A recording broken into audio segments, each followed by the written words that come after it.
High বন্ধুরা, কাঁচা কলার তরকারি বানিয়েছি ডালের বড়া দিয়ে। কাঁচা কলাকে ধুয়ে পরিষ্কার করে আমি এবার হলুদ দিয়ে নুন দিয়ে সিদ্ধ করে নিলাম। সিদ্ধ করা হয়ে গেছে। এবার আমি কাঁচা কলাকে তেলের মধ্যে লাল লাল করে ভেজে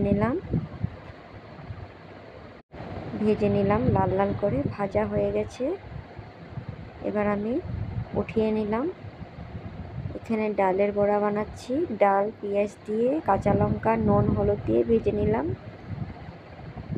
তারপর আমি আরেকটু তেলের মধ্যে ফোড়ন দিলাম, জিরা, তেজপাতা। তারপর আমি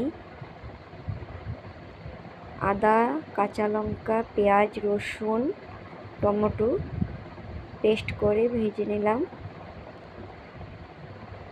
তেল ছাড়লে এবার আমি কাঁচা কলা, আলু ভেজে নিলাম। আমার ভাজা হয়ে গেছে।